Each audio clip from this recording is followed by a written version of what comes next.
Olá, muito bem-vindo à nossa escola de formação bíblica e teológica da Igreja Metodista Internacional. Queremos dar as boas-vindas aos alunos, especialmente aqueles que fazem o nosso curso online, e a todos vocês também que têm estudado conosco, sejam bem-vindos. Hoje nós estaremos dando sequência à matéria chamada Eclesiologia, na Teologia Sistemática, na nossa grade, o 206. Queremos dar as boas-vindas a todos vocês e esperar que esse segundo módulo possa te ajudar muito a identificar na sua igreja realmente o fator mínimo. No primeiro módulo, a gente estudou como surgiu a igreja, a força da igreja, e quero repetir também, não estamos aqui falando da história da igreja, essa é uma matéria nova que vai surgir talvez o ano que vem, mas estamos falando da igreja na sua essência, como que ela surgiu no Novo Testamento, toda a força poderosa da igreja, a sua influência no mundo, como nós estudamos no módulo 1, e hoje estaremos começando o módulo 2. O objetivo principal do módulo 2 é a gente identificar qual é o fator que contribui para o crescimento da igreja.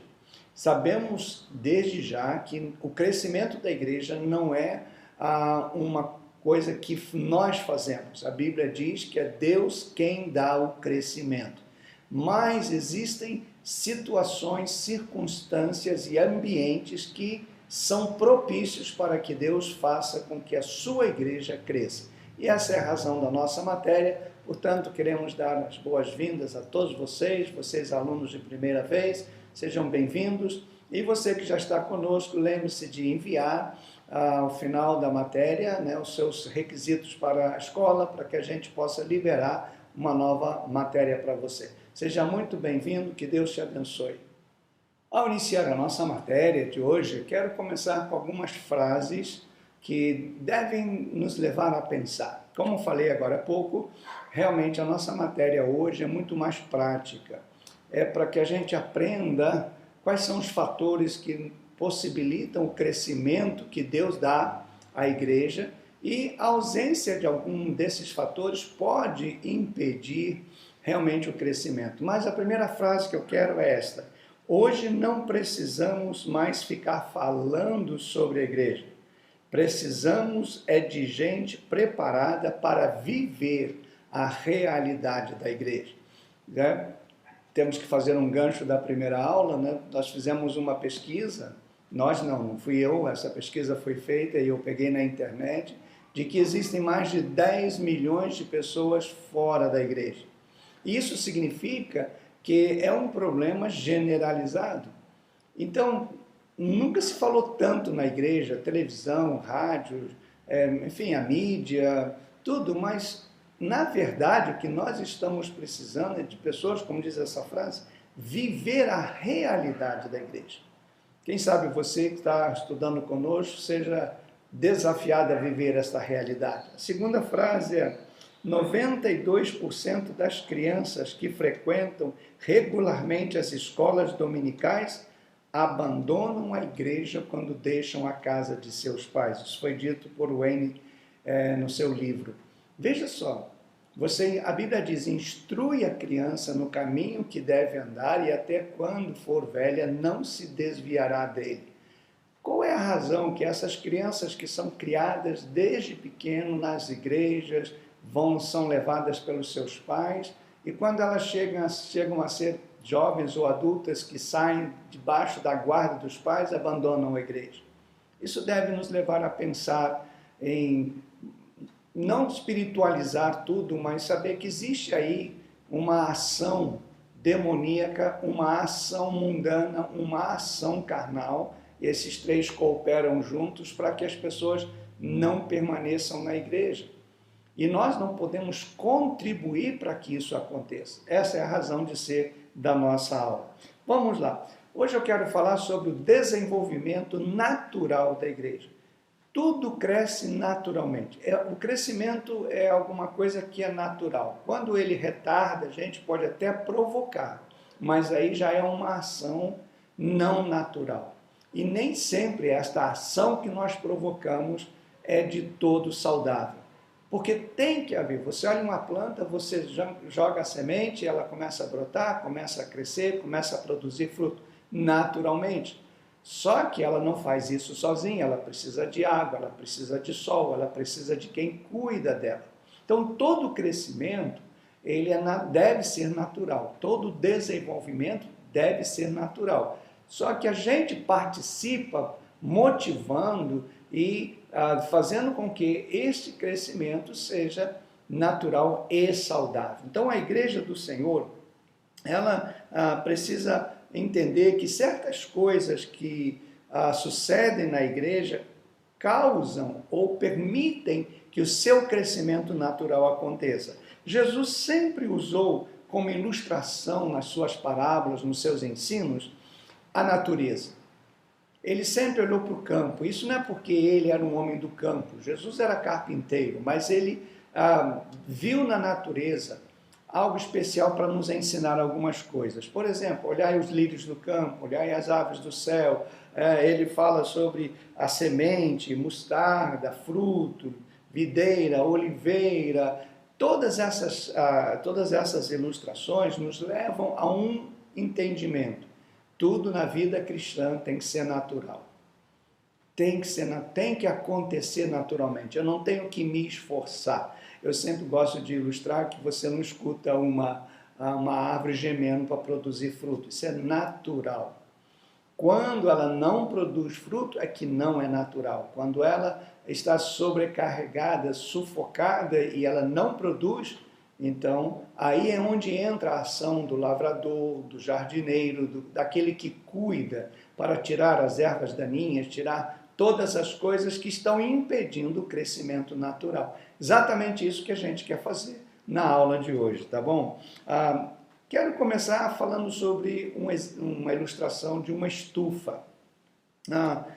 Quando você fala do reino de Deus e vê todas essas ilustrações de Jesus, a gente é levado a imaginar uma estufa. O que é uma estufa? É onde você coloca a sementeira, né, da sua planta, do que você quer, as mudas para que elas cresçam, desenvolvam para então ser essa semente ou essa muda ser plantada no lugar onde ela deve estar. A estufa, ela tem algumas funções básicas. A primeira é criar um ambiente favorável, proteger dos insetos e de toda sorte de animais ou coisas que possam matar ou sugar a seiva da planta. Traz uma luz natural, quase sempre, ou se não tem a luz do sol, coloca uma luz adequada, e também água fresca, ou seja, você cria um ambiente. A estufa permite que aquela plantinha, aquela muda seja saudável para que quando for transferida para a terra, para o lugar onde ela vai nascer, para que ela vai crescer, perdão, ela então esteja saudável e pronta para resistir todas aquelas intempéries do tempo que vão tentar matá-la ou atrapalhar. Veja só que na estufa também você escolhe o vaso ou o recipiente adequado para cada tipo de planta, para cada tipo de coisa que você tem.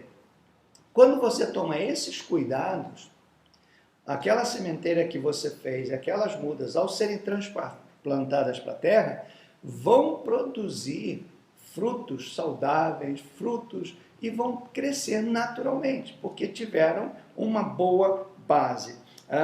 Umas crescem mais do que as outras, você me fala, mas está tudo na mesma estufa. O que acontece? Bem, existem primeiro capacidades inerentes nos organismos. Então, a pessoa que trabalha com estufa, por exemplo, sabe disso, que nem sempre você pode colocar na mesma estufa a determinadas plantas, porque para umas a temperatura precisa ser mudada, enfim, umas precisam mais de claridade, outras de menos. Então, assim, não é só estar na estufa, é também entender que certos organismos precisam de cuidados especiais.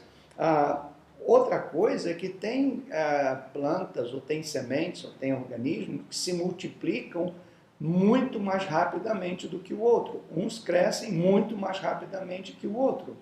Isso não significa que o que cresceu é mais saudável do que o que não cresceu. Tem que haver, você tem que entender que cada um tem a sua própria a característica. E isso, né, parafraseando, podemos também levar isso para a igreja. Tem igreja que, por mais que você cuide, por mais que você trabalhe, tem um tipo de crescimento diferenciado da outra, uma mais rápida, outra menos rápido, e enfim, são naturezas, e às vezes você quer colocar tudo numa estufa só e você não consegue. Além disso, tem a sobrevivência. Você sabe que tem plantas que sobrevivem com mais tempo e resistem mais, tem outras que resistem menos.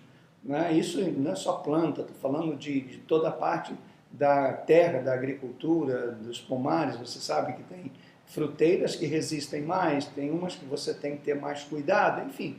Toda essa questão da natureza deve nos levar a entender que a natureza produz um crescimento natural de acordo com a sua espécie. Porém, quando nós facilitamos e cooperamos com essa natureza para que o crescimento seja natural, normal e saudável, alcançamos maiores resultados. O mesmo a gente pode dizer com referência à igreja. Nós não podemos forçar o crescimento da igreja. Esse é um grande desafio, porque algumas pessoas, alguns líderes acham que eles podem acelerar, podem forçar o crescimento da igreja, podem fazer o crescimento da igreja. Volto a dizer, eu vou falar isso durante toda a aula, nós somos chamados a cooperar para o crescimento, mas não fazer. A Bíblia diz que o crescimento vem de Deus. A Bíblia fala, um planta, o outro rega, mas o crescimento vem de Deus. Agora, se um não plantar e se o outro não regar, obviamente o crescimento não virá. A igreja, ela precisa de uma estufa, vamos usar essa ilustração. Ela precisa de um ambiente, ela precisa de alguns ingredientes, de algumas coisas que nós podemos fazer para que a igreja tenha um crescimento natural e saudável. Volto a lembrar, você não pode fazer a semente morrer e a semente nascer e dar a muda. Você não pode, isso é natural, mas você pode criar uma estufa, você pode criar um ambiente onde isso aconteça de modo saudável. Esse é o nosso papel. Quando nós estamos assim lidando, né, com a própria ecologia do mundo, você vê que o sol ele tem propriedades para fazer o crescimento como para matar. Então, se algo, ou uma planta, ou alguém fica exposto ao sol forte muito tempo, não vai trazer benefício para a sua pele, pode dar um câncer de pele, pode, enfim, trazer muitos prejuízos. Como uma pessoa que não se expõe ao sol também tem seus problemas. Falta a vitamina D, faltam outras coisas que vão prejudicar o seu crescimento. Então, tudo é balanceado. Não é só assim, vamos pôr no sol ou vamos tirar do sol. Vamos fazer isso ou vamos deixar aquilo. Existe todo um tratado, né, uma estufa, um cuidado se nós queremos crescer. Se queremos ver a igreja crescer, queremos contribuir para o crescimento da igreja, então precisamos criar este ambiente favorável para o crescimento da igreja. Veja só, em 1 Coríntios capítulo 3, versículo 6, o texto que eu mencionei, a Bíblia fala que Deus dá o crescimento. Em Marcos 4, 26 a 29, o texto diz que um homem semeia na terra, colhe, dorme e se levanta, mas a semente brota e cresce sem que ele saiba como. Isso é muito interessante. Que Jesus falando, você não sabe explicar, tem hora que a igreja, tem hora que não. E como você explica, alguns então é onde, tem pecado, tem isso. Às vezes sim. Aliás, quase sempre sim. Mas esse não é o único fator que vai levar a gente a identificar por que ou como a igreja cresce. Como líderes e pastores, volto a dizer, nós não temos o poder, a capacidade de fazer a igreja crescer. Mas nós fomos chamados por Deus para cooperar, para criar esse ambiente onde a igreja pode e vai crescer saudavelmente. Quando nós, isso é a nossa função, é a minha função, é a sua função, criamos uma estufa dentro, me perdoe usar esse termo, dentro da ecologia de Deus, isso permite que a igreja cresça naturalmente, porque Deus é quem dá o crescimento. E isso não é uma lógica, não é um pragmatismo, nem um efeito de número, nem de manipulação de marketing. Como algumas pessoas pensam, não, vou criar um programa que vai fazer a igreja crescer, vou colocar na televisão, vou fazer isso, fazer aquilo, vai fazer a igreja crescer. Às vezes a gente confunde ser conhecido com crescer. Muitos são conhecidos, muitas igrejas são conhecidas, muitos nomes são conhecidos, mas não crescem. Ou talvez crescem em apenas uma área, que é a que a gente vai mencionar, que o crescimento natural, ele não é apenas numa área, ele envolve todas as áreas necessárias da igreja. Uma coisa muito interessante que eu quero desmitolizar, tirar o mito do crescimento da igreja, é o seguinte: todo pastor, todo líder quer que a sua igreja cresça. É óbvio, né? O mundo cresce, nascem mais pessoas, então a gente também quer ver o crescimento da igreja. Quando fica só nas mesmíssimas, aí aquilo incomoda, e a gente sabe que está faltando alguma coisa, porque tudo nesse mundo cresce, e a igreja precisa crescer. A questão é se nós vamos adotar um modelo ou um princípio. Muitos adotam modelos. O que é um modelo? Eu quero copiar da igreja tal que está crescendo muito, quero copiar de tal fulano, em tal lugar, que lá cresce rápido, então eu vou fazer isso, eu vou pegar um modelo. E quase sempre eu nem uso o modelo na sua essência, porque eu tenho que adaptar a minha realidade. Eu pego aquele modelo, coloco dentro da minha realidade e eu tento fazer exatamente como é feito em tal lugar por tais pessoas, e eu vou ver, às vezes dá resultado, às vezes não, às vezes o resultado não é duradouro, enfim, mas eu adotei um modelo. Outra coisa é princípios. Eu posso pegar um princípio e adaptar ou usar este princípio dentro da minha realidade, dentro daquilo que eu sou orientado, quer seja pela palavra de Deus, quer seja pelo Espírito Santo, que guia a igreja. Então, o princípio, eu acredito que é mais poderoso do que o modelo. Eu não posso pegar um modelo da igreja X nos Estados Unidos, na Europa, em qualquer lugar, ou mesmo aqui no Brasil, e colocar na minha igreja aqui em Petrópolis, num lugar. Não posso fazer isso. Se eu fizer, eu vou enfrentar alguns problemas. Não estarei fazendo uma estufa propícia para o crescimento da igreja. Mas um princípio, sim. Esse princípio eu posso usar. Quer dizer, o princípio, ele vem primeiro da razão pela qual eu estou usando. Por que eu uso tais princípios? Dá um exemplo. Por que eu uso o princípio de pequenos grupos? Seja célula, seja grupo nos lares, seja casa de paz, seja grupos de evangelismo. É um princípio. Esse princípio, eu tenho que trabalhar junto com as famílias. Esse é um princípio. E eu vou usar isso dentro da minha realidade. Então, se eu tenho uma igreja só de pessoas idosas, tem que usar de um jeito. Se eu tenho uma igreja maiormente de jovens, é outro jeito. Enfim. Agora, se eu pego um modelo, não, tem que ser assim, vai ter que ser assim, 10 células, 10 isso, 10 aquilo, e às vezes eu não vou conseguir, isso vai me frustrar. Então, quando a gente fala de estufa, de preparar um ambiente, é que a gente vá além desses modelos, que são bons, claro, isso aí é fantástico, mas eu gosto às vezes de ilustrar. Você vê um jovem, né, desses que desfilam em passarelas, as moças aí e tal, você vê uma roupa nela e você fala, puxa, fantástico, eu vou comprar. Quando você compra e coloca em você, fica ridículo. Por quê? A roupa está perfeita, o modelo está perfeito, só que não se encaixa na sua realidade. É diferente, você tem peso diferente, postura diferente, corpo diferente, idade diferente. Então eu não posso simplesmente pegar aquilo que eu vejo no outro que é bonito para colocar em mim. Isso não vai funcionar. Em algumas pessoas, claro que funciona. Então não existe modelos absolutos. Pode servir, pode não servir. Agora, o princípio, ele é válido em toda e qualquer circunstância. Nossa matéria foi baseada numa pesquisa que foi feita em 1.000 igrejas, em 32 países, nos 5 continentes, em 18 idiomas. Essa pesquisa alcançou 4,5 milhões de respostas de pastores, de leigos, durante 10 anos. Você vê então que é alguma coisa muito confiável.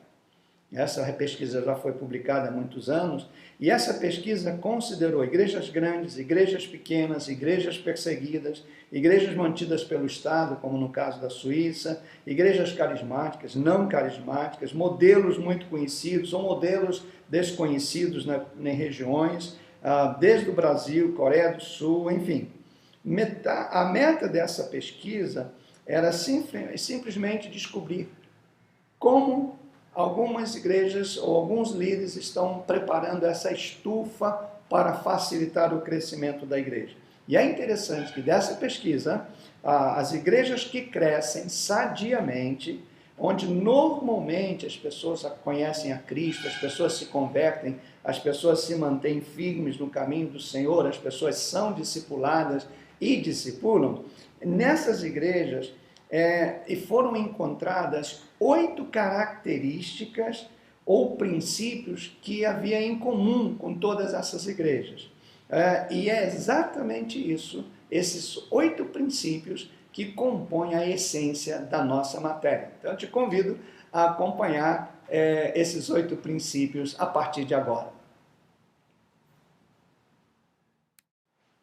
Ok, princípio 1.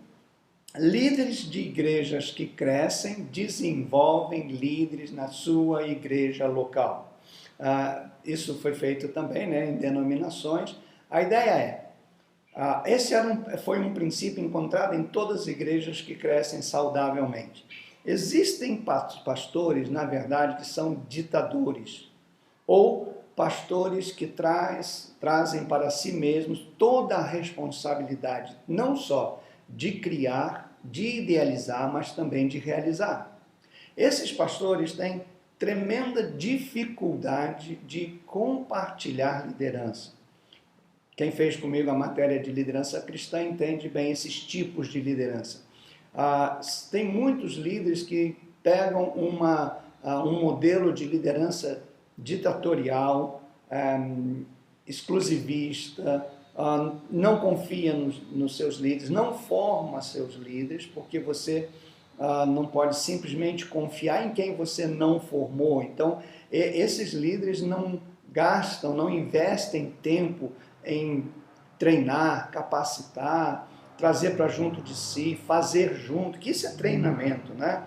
São pessoas que querem fazer tudo sozinho, na imagem que a gente tem do cavaleiro solitário, né? Ele faz tudo e sempre sozinho, sempre sendo criticado, sempre perdendo seus melhores auxiliares, porque não tem chance.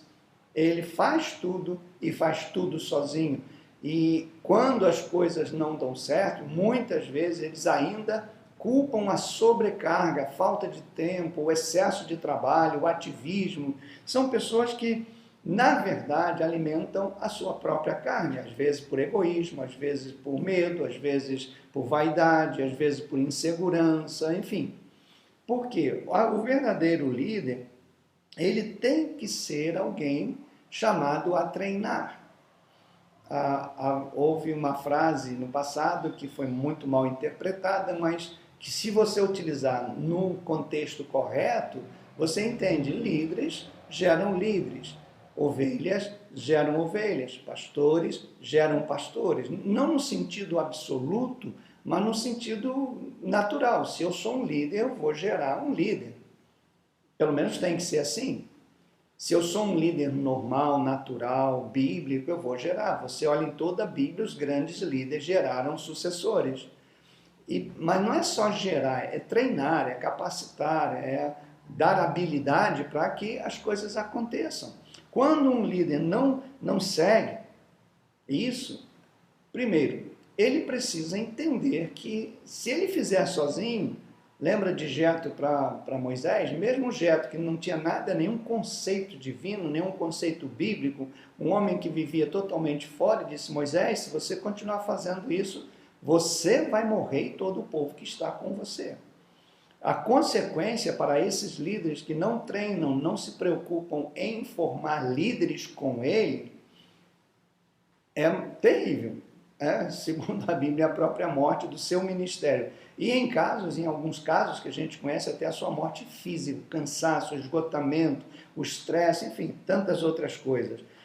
Muitos líderes precisam passar pelo seminário, infelizmente hoje muitos não querem, mas pelo menos por uma terapia, para ele se libertar desse medo, dessa autossuficiência e entender que fomos chamados a trabalhar em equipe. O próprio Deus sempre se refere a Ele mesmo como nós.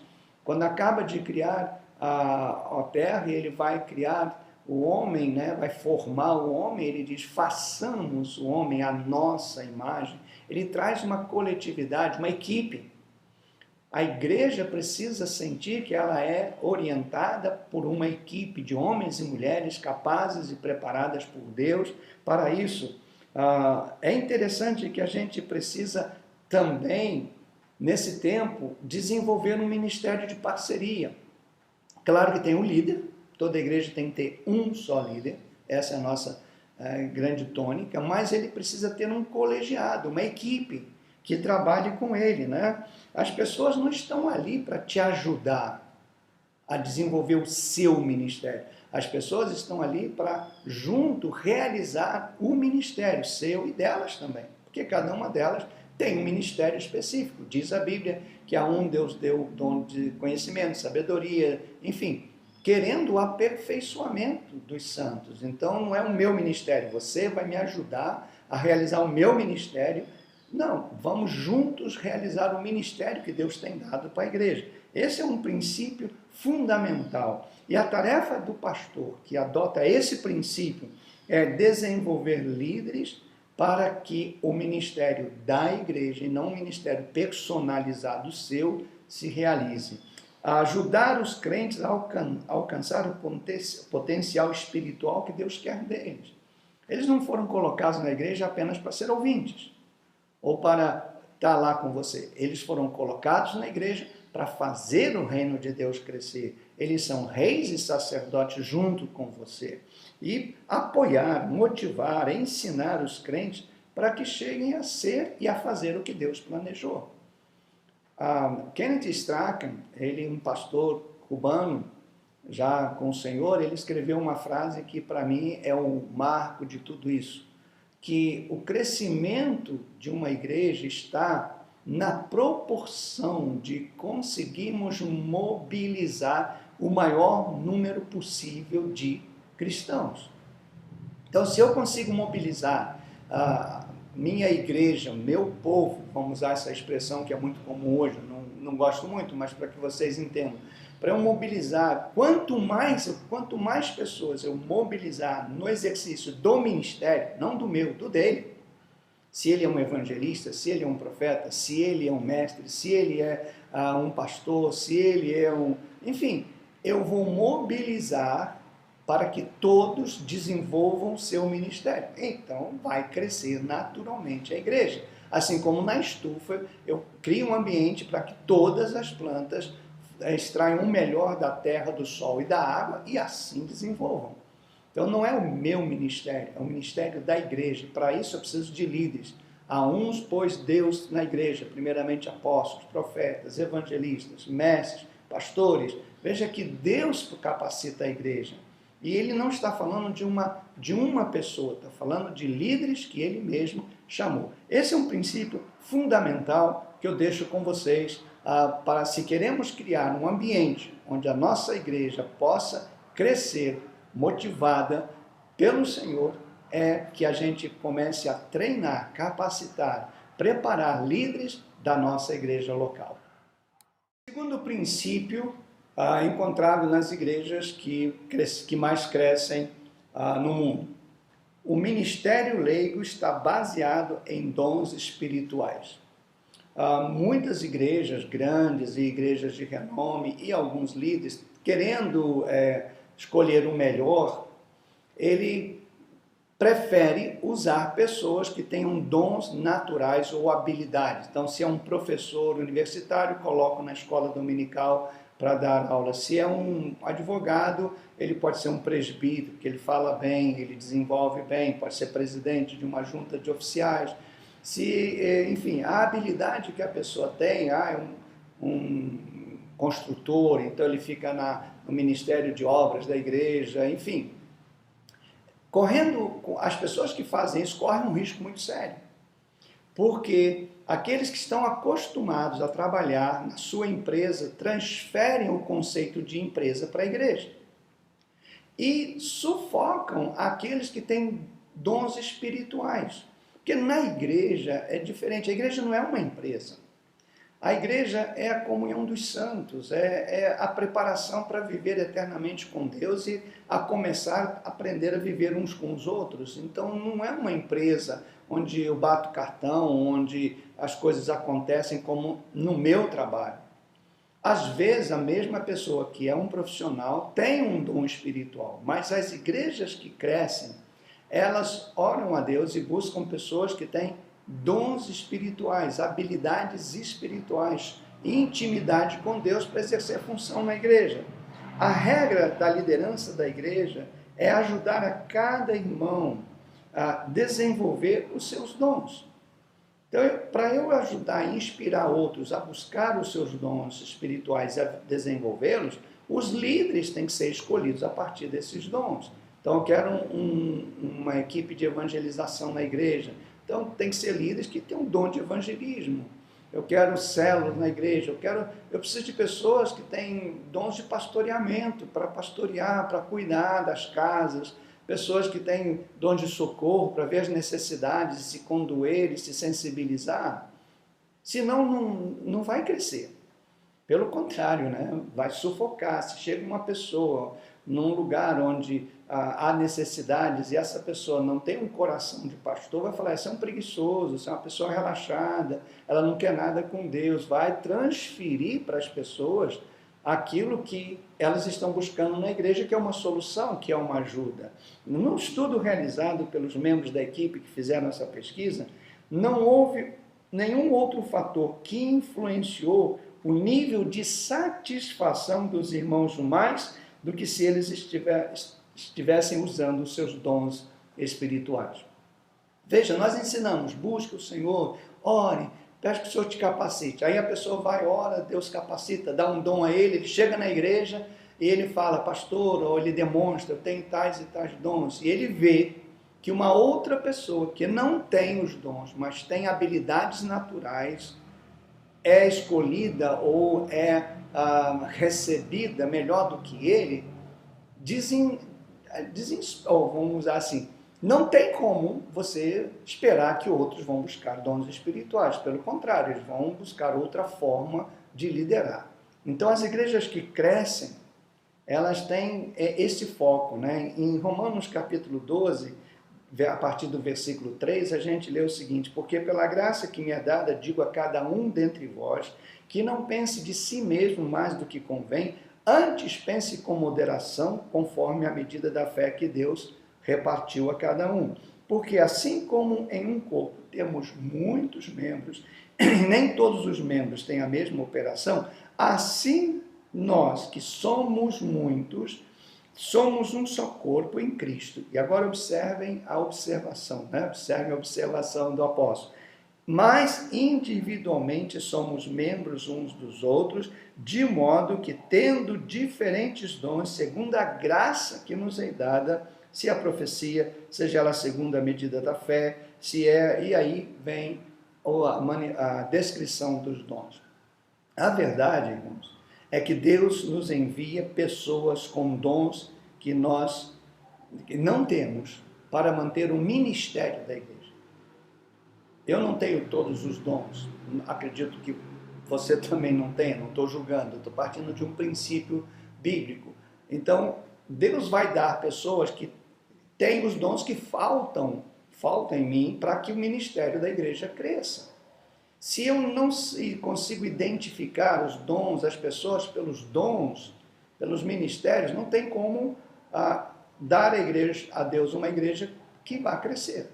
Entende? Isso é fundamental. O problema é que para muitos pastores, né, ditadores, esses pastores cavaleiros solitários, é que eles veem o leigo, ou o membro da igreja, eu prefiro usar essa expressão, o membro da igreja, alguém para ajudar o seu ministério.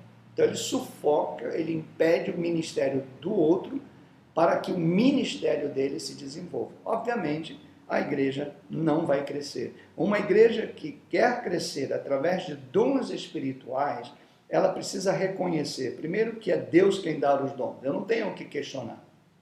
Às vezes eu acho que aquela pessoa não devia ter aquele dom, mas não fui eu quem dei.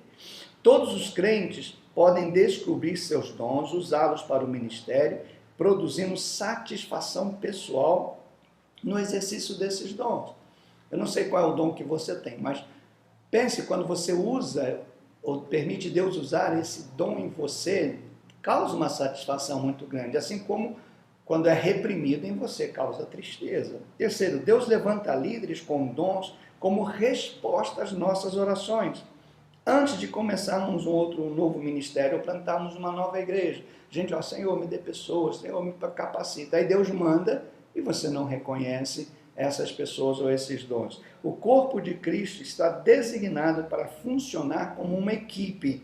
Lembra que nós lemos? Somos muitos, mas somos um corpo só. Temos diferentes dons, mas cooperamos para um corpo, para a saúde de um corpo só.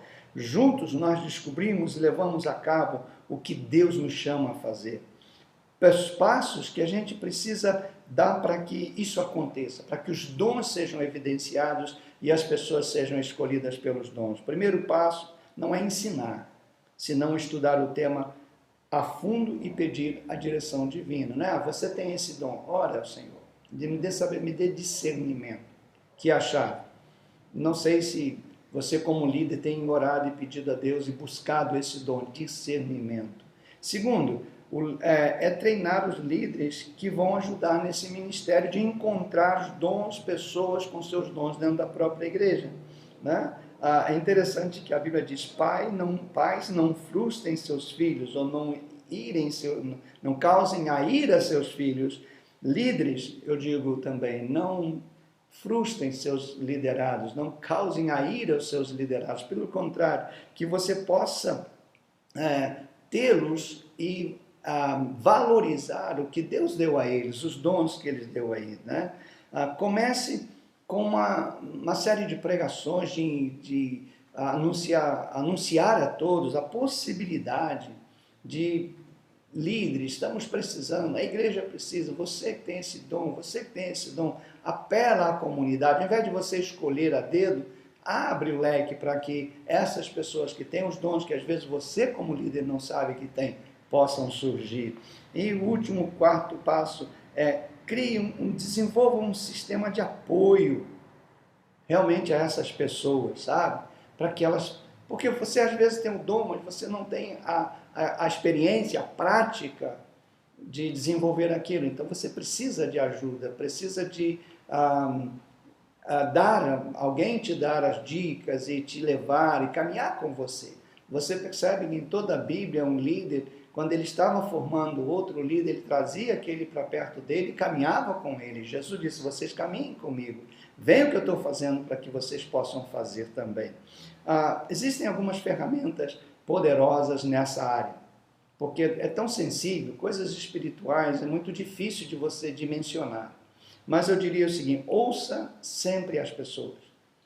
A gente está acostumado a falar, e às vezes falamos mais do que ouvimos, e isso não é bom.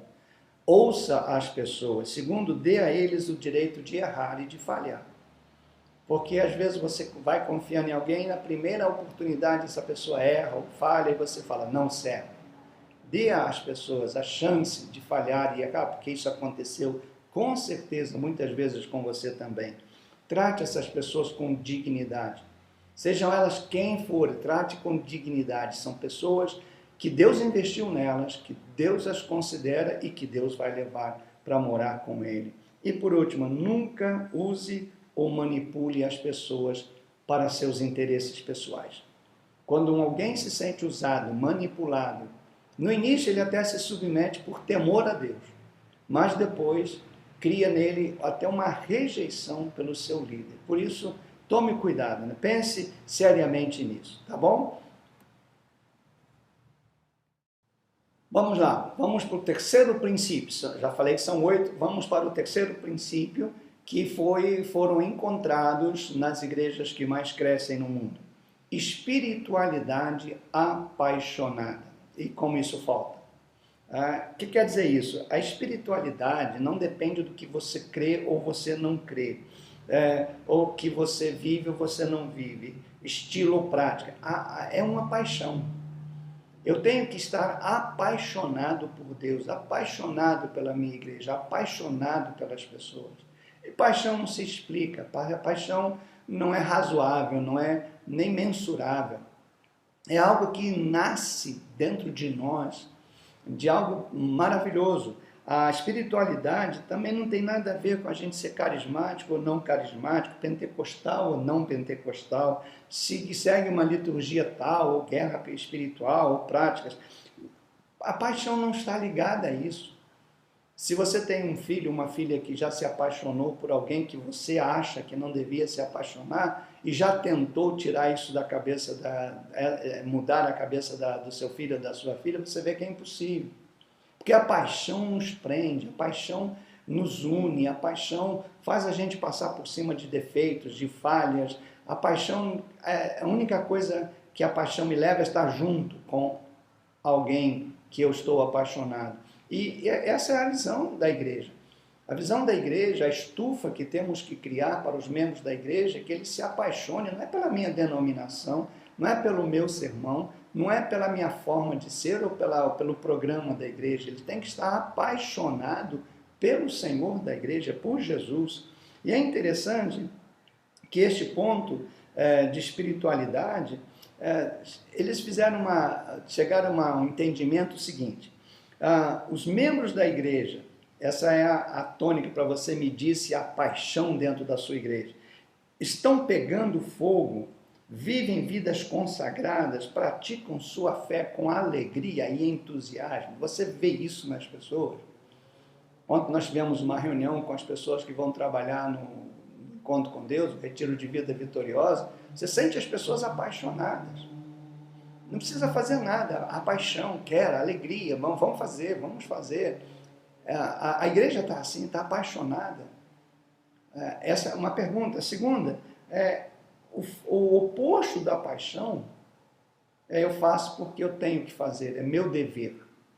Eu tenho percebido que muitas vezes eu mesmo tenho colocado para as pessoas como obrigação. Você tem que orar, você tem que ler a Bíblia, você tem que ir à igreja, você tem que dizimar, como uma obrigação e não como um prazer.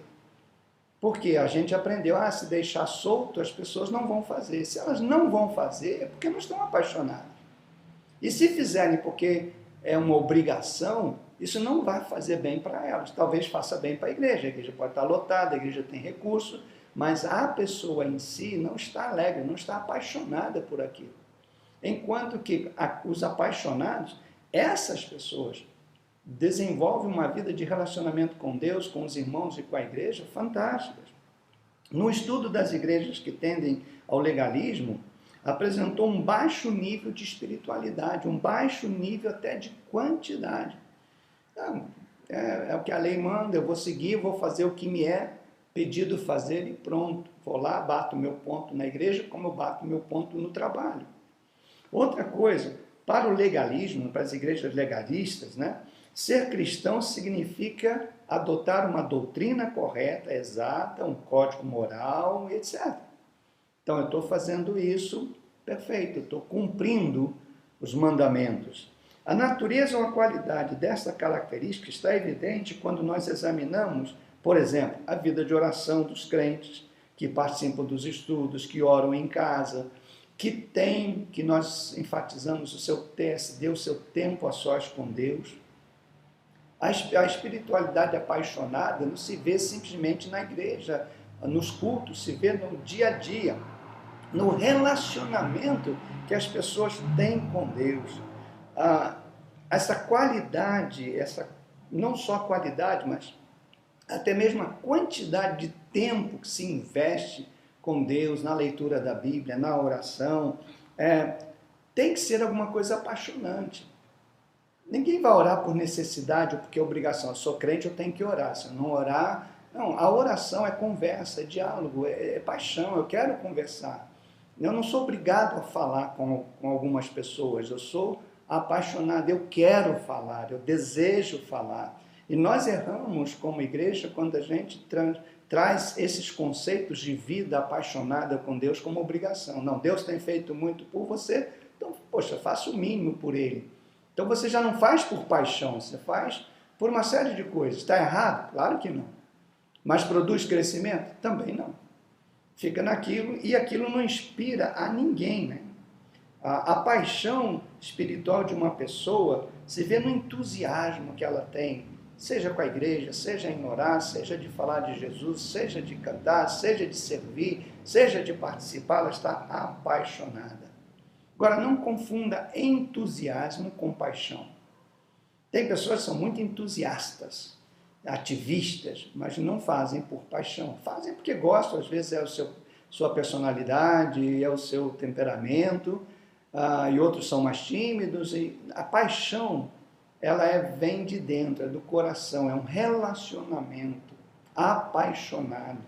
É aquele que nada me separa, é a paixão de Jesus por nós, que vem a mim, de modo nenhum eu lanço fora e ninguém tira das minhas mãos, porque a paixão dele por nós chegou ao nível de morrer por nós. É esse tipo de paixão, né?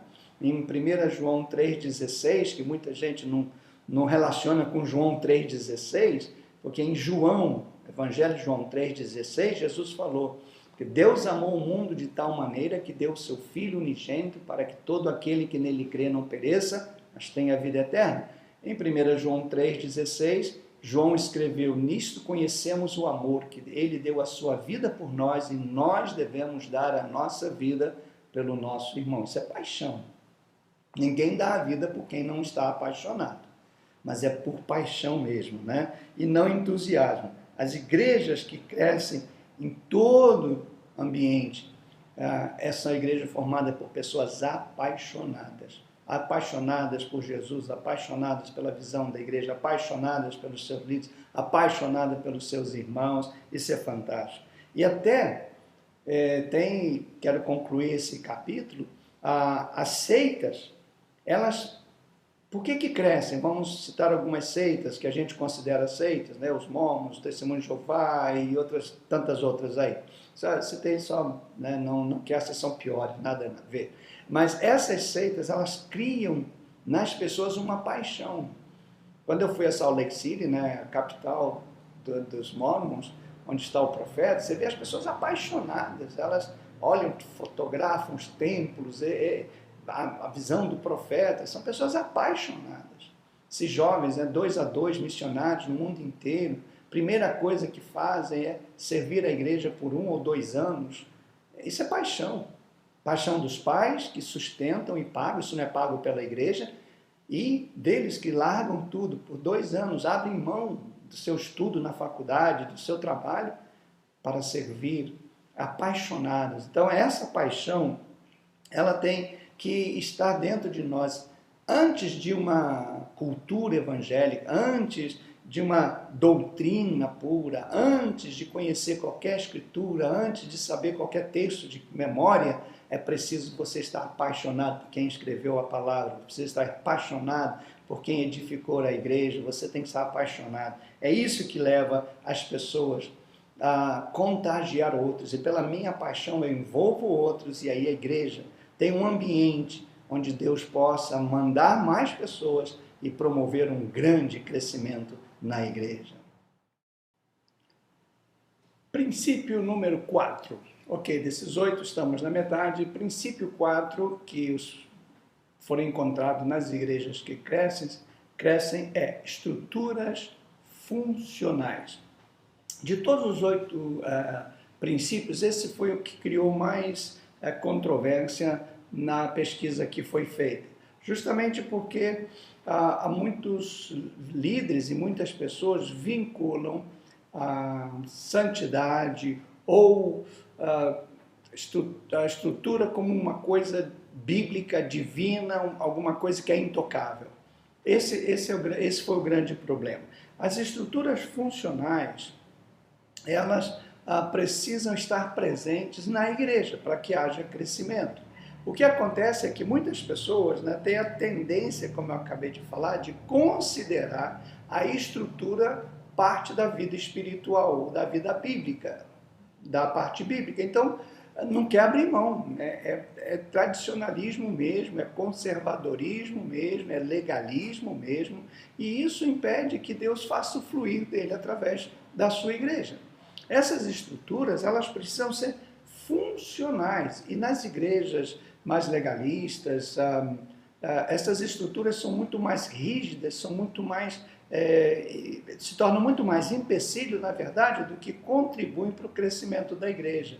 Veja só, quando a gente está falando de estruturas funcionais, a gente não está falando de uma ausência de estrutura ou de uma baderna. Não, nós estamos falando de uma estrutura funcional. Por exemplo, o nosso corpo humano tem uma estrutura, nós temos a coluna vertebral, nós temos uma estrutura. Sem ela a gente não sobreviveria, não andaria, não ficaria em pé.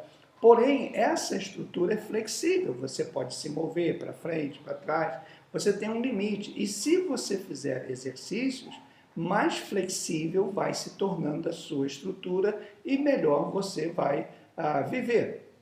O que isso quer dizer na vida da igreja?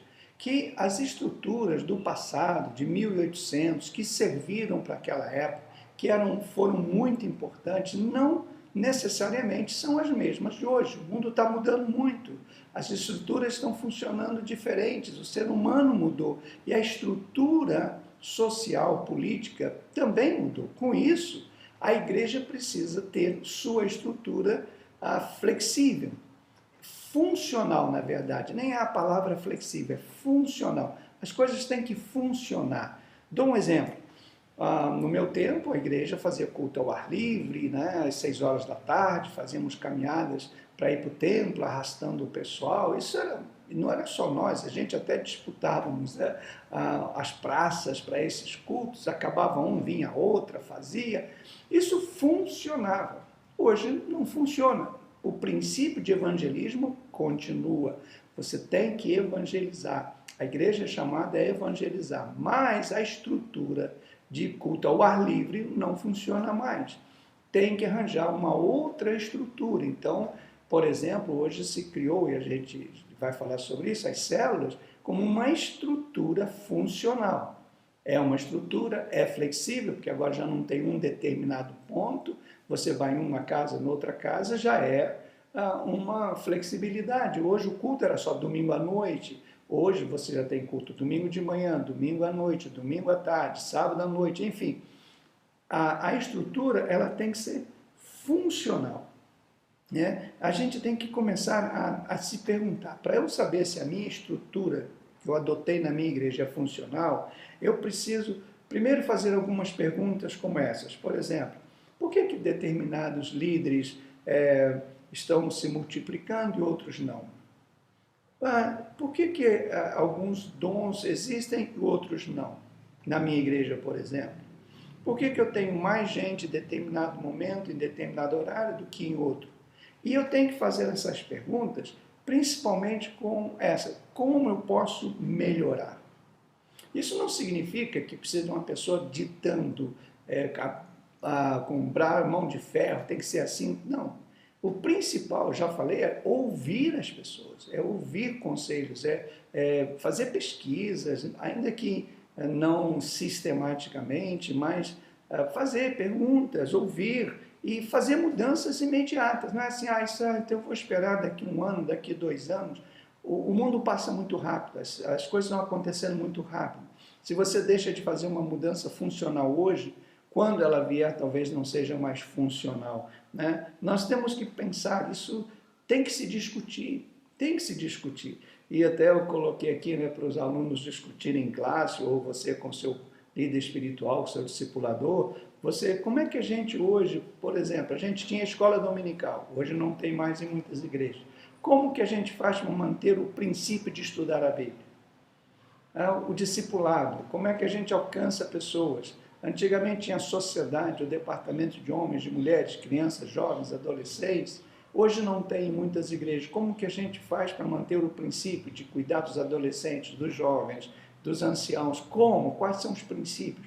Como que a nossa igreja pode criar uma estrutura funcional para que isso aconteça, né? Então, tem que avaliar esses princípios, esse princípio, para você ter uma estrutura que não seja um Deus, né? Não seja um ídolo até para muitas pessoas. Ela tem que ser funcional. O que significa ser funcional? Tem que ser uma estrutura que permita a Deus fazer com que a igreja cresça em todas as áreas. Tá bom? Vamos então para o quinto princípio.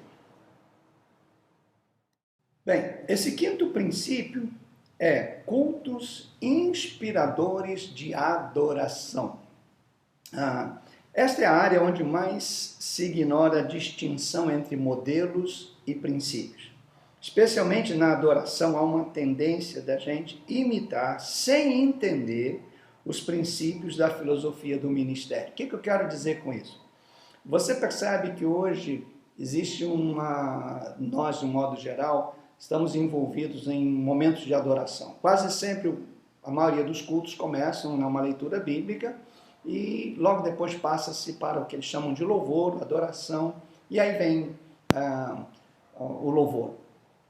Acontece que quase sempre nós estamos repetindo na igreja as mesmas atitudes que se veem nos cantores profissionais evangélicos, ou seja, o tom é muito alto, é mais centralizado na adoração para si mesmo, enfim.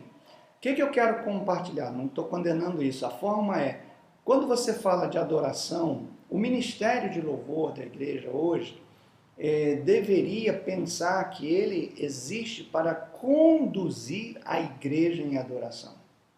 Não é para a pessoa que está lá falar ou pregar nos intervalos. Não, é para que você pode até e deve falar entre um e outro cântico para desafiar, para preparar e conduzir a igreja a adorar. Às vezes eu percebo que alguns ministros de louvor aproveitam para exortar, para fazer uma série de coisas, quando na verdade a função é inspirar. O que é a palavra inspirar? É você se sentir bem, você adorar. Adorar também é elogiar ao Senhor.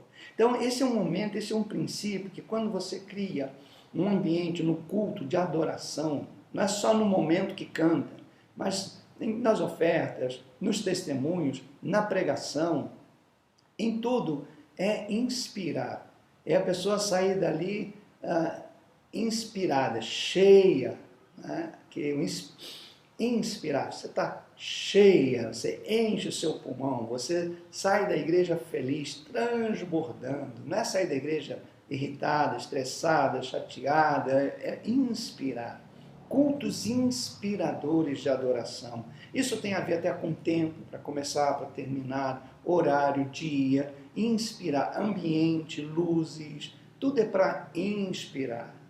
É para que na minha adoração eu possa fazer algo que eu até condenava alguns anos atrás e hoje eu repenso isso. Você, quando entrar ali, esquecer um pouco da sua vida, das suas situações, dos seus compromissos e se sentir inspirado a adorar e ficar na presença de Deus o tempo que for necessário, saber que você está sendo conduzido pelos louvores, conduzidos pelo pastor, enfim, a adorar, a inspirar o Senhor.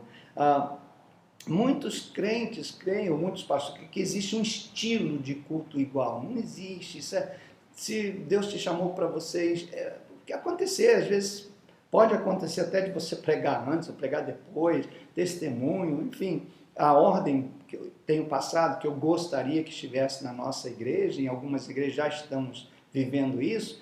Você começa com os avisos, você antes de qualquer coisa dá os avisos, faz o que tem que fazer socialmente, ora pelos aniversariantes, pelos visitantes, enfim. E aí sim, você entra uma palavra bíblica de adoração e entra no louvor, depois a mensagem e depois a adoração final. Isso é para a pessoa sair inspirada. E às vezes as pessoas mudam essa ordem, porque tradicionalmente é assim, né? Começa, louva, e depois avisa, oferta antes da mensagem que acaba, enfim, né? Não é o que a nossa matéria. Mas a pessoa tem que se sentir inspirada, cultos de adoração, adoração contemporânea, espontânea, onde também as pessoas participem individualmente, tempo para que elas demonstrem, né? Testemunhos, vida com Deus. O importante, quando você está inspirado, é saber que as pessoas que estão ali vão, ao terminar o culto, desejar retornar. É que, mas já acabou? Puxa vida, estava tão bom. É assim que eu quero, é isso que eu gostaria, inspirar, inspirar, inspirar. Não é fazer a pessoa ficar excitada espiritualmente, é inspirada. Porque a excitação passa, aquela euforia passa. Você canta, pula, salta, salta e depois aquilo morre. A inspiração não. Pode te fazer saltar, pular e continuar e viver essa inspiração. Esse princípio é fundamental, né? Certamente a gente tem que entender que muitas pessoas, elas cresceram num sistema de igreja onde a inspiração era o silêncio, era a ordem, e ela gostava de ir, calma, tranquilidade, o som mais baixo, enfim. Mas tem que entender também que isso mudou um pouco. Como eu digo, não sei se foi para pior ou para melhor, a questão é que houve uma mudança e hoje os cultos já não são daquele estilo, mas tem que produzir o princípio da inspiração, né? A inspiração, a atmosfera da presença do Espírito Santo, enfim, as pessoas sendo curadas, sendo abençoadas, recebendo oração, imposição de mãos, tudo isso inspira, isso tem que acontecer nos cultos de inspiração, tá bom? Esse é o princípio número 5. Vamos estudar o princípio número 6. O princípio 6 é um princípio que já está sendo mais comum nas igrejas, que é o princípio de células de multiplicação, grupos pequenos, grupos nos lares, o nome que você queira dar. Isso é fundamental. As igrejas que crescem, porque ela cresce, se torna um pouco impessoal, ela precisa de agregar a sua membresia em grupos menores durante a semana, e então vem a possibilidade das células ou dos grupos pequenos. Para isso, tem que mudar toda uma estrutura.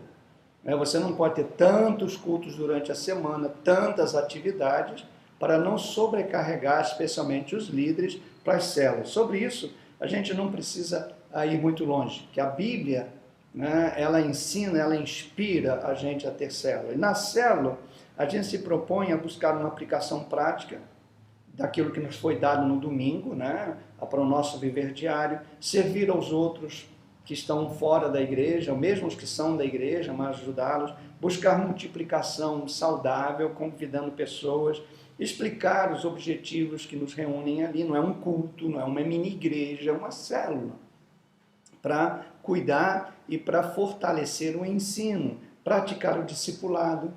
A célula é um lugar onde você pode discipular individualmente ou ministerialmente as pessoas, né? A célula não é um suplemento da igreja. A célula é parte integral da igreja. Você não pode olhar a célula como um departamento, é a vida da igreja.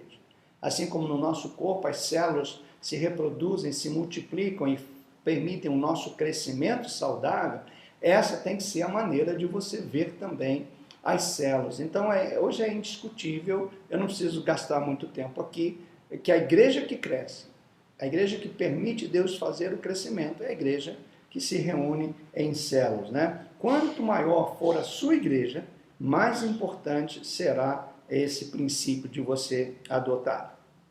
7º princípio, nas igrejas que mais crescem, evangelismo baseado nas necessidades das pessoas. Isso é uma coisa totalmente diferente do que se fazia no passado. A evangelização, ela era centrada na pregação do evangelho. Então, eu prego Jesus, eu estou evangelizando. Hoje, uma releitura, especialmente do Novo Testamento, nos ensina que as igrejas que mais crescem são as igrejas que evangelizam baseado na necessidade da pessoa. Uma pessoa tem uma necessidade, recorre à igreja, essa necessidade, quando é suprida, ela entende o amor de Deus. compreende? Ela vai lá, está enferma, ela é curada, ela entende. Ela está passando necessidade em casa, a igreja supre. Ela está vivendo um momento difícil na família, a igreja ensina, a igreja vai lá, ora no lar. Então, isso é um evangelismo baseado nas necessidades da igreja. Isso muda radicalmente a ideia do evangelista, como tradicionalmente nós temos. Então, a evangelização não é o distribuir folheto nas casas, isso é óbvio, não estou descartando isso, estou falando que evangelismo hoje, para produzir um crescimento saudável na igreja, é aquele quando nós suprimos a necessidade das pessoas, sejam elas de quais origens forem, não importa, se é espiritual, física, financeira, não importa. Quando ela chega à igreja, que deve ser, como a gente estudou, a Betesda de Deus, a casa de misericórdia, e a sua necessidade é suprida, então ela se apaixona, obviamente, pela igreja, e ela tem aquela ideia de que alguém está levando os fardos comigo. É isso que é bíblico, né? E isso tem que acontecer em todo nível. Ou levar os fardos e apoiar na oração, gastar tempo com as pessoas, compreender e não julgar os problemas essenciais que as pessoas passam, avaliar as tensões, o estresse de cada um, ajudar de alguma forma e, se preciso for, confessar pecados uns aos outros. Essa pesquisa revela que os verdadeiros líderes sabem que tem o dom de evangelização, sabem quem tem os dons de evangelização e os ajuda a desenvolver esse dom ajudando outras pessoas. Cada cristão deve descobrir e utilizar esse dom que você tem para que as pessoas conheçam Jesus. E a chave do crescimento da igreja é que todos usem esses dons baseados na experiência das pessoas. Na apostila tem a experiência de uma plantadora de igreja, pastora Adélia, numa cidade ao norte dos Estados Unidos, em que ela começou a igreja com essa visão de suprir as necessidades das pessoas. E em pouco tempo, você vê lá, a igreja em 2 anos já era uma igreja sólida, porque aprendeu a viver isso. Cada um estava usando o seu dom para ajudar alguém, e não para ajudar a si mesmo. Aliás, esse é um princípio. O dom que Deus me deu não é para mim, é para aperfeiçoar os santos, é para servir, é para suprir a necessidade das pessoas. Ok, último princípio, princípio número 8, que está presente nas igrejas que mais crescem no mundo, chama-se relações carinhosas na igreja. Há uma grande relação entre a habilidade de uma igreja em demonstrar seu amor e seu crescimento. Eu tenho que aprender a ter uma relação carinhosa.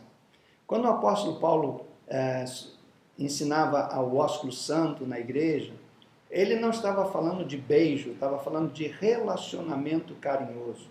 O abraço, levar os fardos, as cargas uns dos outros, se alegrar com os que se alegram, chorar com os que choram. Isso é relacionamento amoroso. É manifestação de amor. E qualquer pessoa que entra num ciclo de amizade, onde as pessoas se amam de verdade, e tem a prática desse amor, ela almeja estar nesse grupo, porque todos nós precisamos ser amados e desejamos amar. Quando ela vê um relacionamento onde a igreja, as pessoas que se reúnem, que adoram a Deus juntos, se amam de verdade. O que eu digo de verdade? Manifestações, porque amor não é eu falar eu te amo. Eu tenho que demonstrar esse amor. E esse amor precisa ser visto pelas pessoas que estão ao meu lado, que chegam na igreja. Um convidado que chega na sua igreja e vê como que as pessoas se amam e ele se sente amado, ele vai se apaixonar pela igreja e Deus vai conduzir mais e mais e mais pessoas, né? É importante a gente entender tudo isso. Agora, vamos pensar, então, todas as igrejas deveriam ter presente esses 8 fatores ou esses 8 princípios para que Deus dê o crescimento. Qual deles, ou quais deles está ou estão faltando na sua igreja local? Esse é o ponto que a gente vai, ao finalizar da nossa aula, conversar agora. Vamos então falar do fator mínimo. O que eu quero dizer? É evidente que não é possível que faltem os 8 princípios na sua igreja? Certamente que não. E é possível que tenha os 8 princípios na sua igreja. Espero que sim. Mas pode ser que um desses princípios não esteja no mesmo nível dos demais, 1 ou 2. E agora crie uma imagem comigo. Você tem um barril, aqueles feitos de madeira, né, com arame, assim, segurando aquele aro, e de repente uma daquelas ripas está mais baixa do que a outra e a outra mais baixa. O que acontece? Se você enche de água, nunca vai encher até em cima, porque chegando naquele nível a água vai se perder. Muitas igrejas falta nelas um ou mais desses princípios. E aí onde nós, como seminário, temos um papel importante, fazer com que esses 8 princípios estejam presentes na igreja para que Deus possa dar o crescimento. Quando a gente fala disso, a gente tem um texto bíblico, Davi e Golias, né? Quando Davi viu que faltava nele muita coisa para ganhar Golias, mas tinha nele muitas coisas que poderiam fazer dele um vencedor diante de um gigante. Né?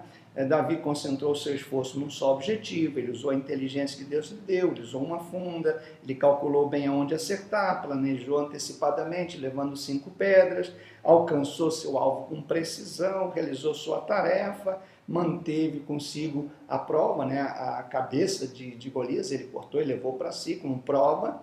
Então, isso nos leva a entender, nos dá uma dica como líderes, que a gente tem que ter alguma estratégia para descobrir esse fator mínimo que eu preciso ter na minha igreja para eu poder permitir que Deus dê o crescimento, né? Lembrar que a igreja é um organismo. E se nós não fizermos certas coisas, esse organismo não vai ser ativado para que Deus dê o crescimento. Quando uma igreja começa a desenvolver e melhorar esses 8 princípios, esse organismo cresce normalmente ou naturalmente.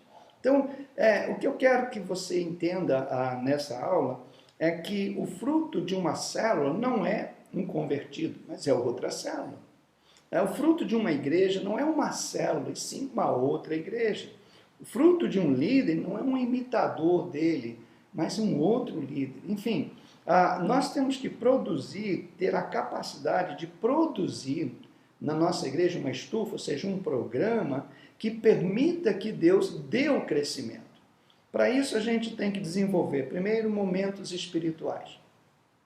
Ambiente espiritual saudável na igreja, vida de oração, entrega pessoal dos líderes, metas para agradar a Deus, sonhos a ser realizados, entusiasmo, vida apaixonada. Segundo, determinar esse fator mínimo. Qual é a área da minha igreja que não está 100%, que poderia estar melhor? Então aí você chega e determina então as suas metas. Diante do Senhor, falamos da estufa, eu não vou fazer a igreja crescer, mas eu vou criar metas para que Deus faça ela crescer. Quais são essas metas? Então você tem que entender que as metas, elas têm que ser mensuráveis, têm que ser metas viáveis. Tem pessoas que criam metas inatingíveis. Mas isso é pela fé. Não, isso não é pela fé. Isso são metas que você não pode nem mensurar, não pode nem medir. Por exemplo, se você em 12 meses diz que nós vamos crescer 100%, é uma meta impossível.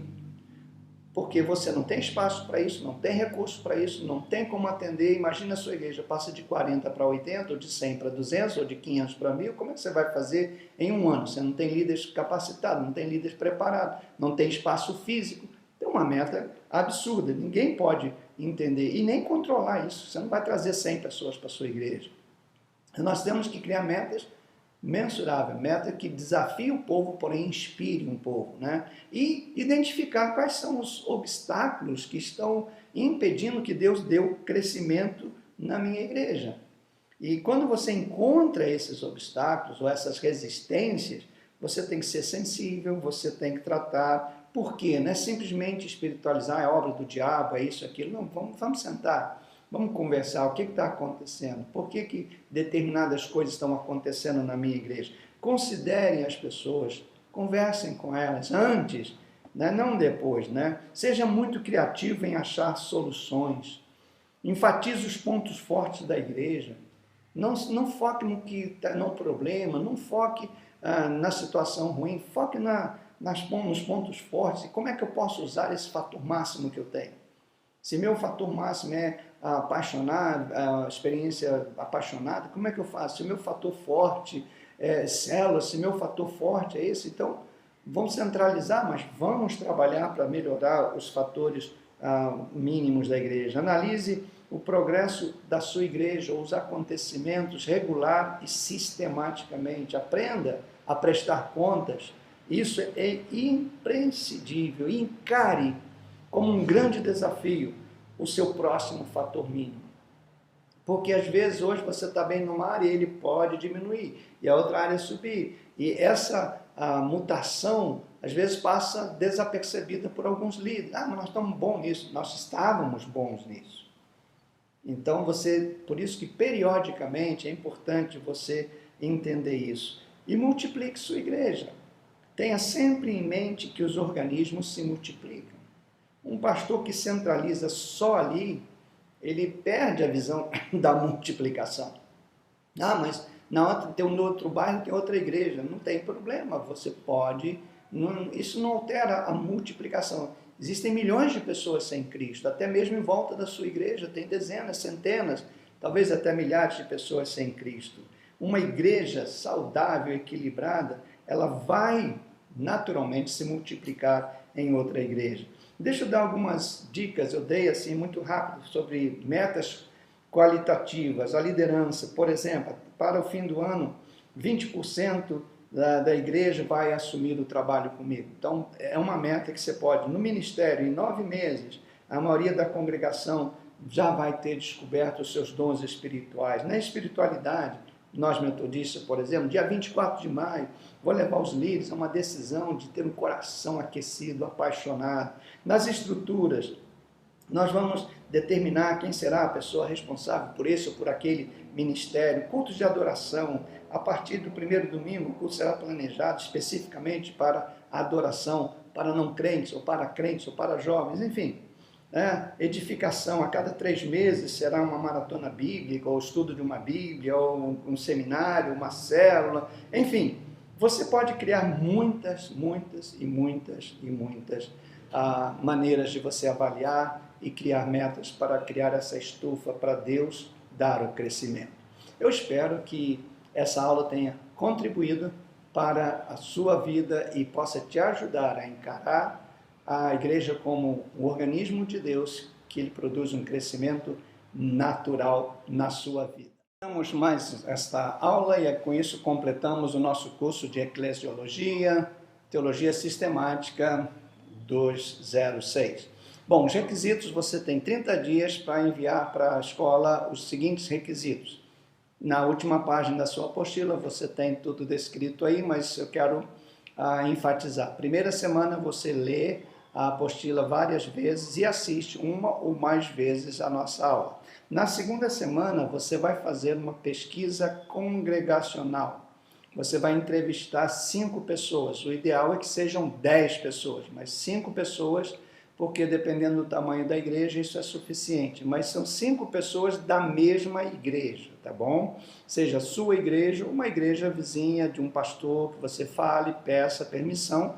Então você vai preencher, você dá o questionário ou você faz as perguntas e anota, que é o ideal, tá bom? Em vez de você entregar o papel na mão da pessoa, você anota as respostas, você coloca o nome dela, só o primeiro nome, porque não interessa quem é que está respondendo, mas para você ter uma ideia, e então faz as perguntas e anota, que são múltiplas escolhas, você pode rapidamente, isso é uma pesquisa que dura no máximo 5 minutos, tá bom? Aí você junta essas pesquisas e dá um jeito de mandar para nós, de alguma forma, por e-mail, por correio, não importa, porque eu tenho que fazer a leitura e te mandar o resultado para identificar qual é o fator mínimo daquela igreja.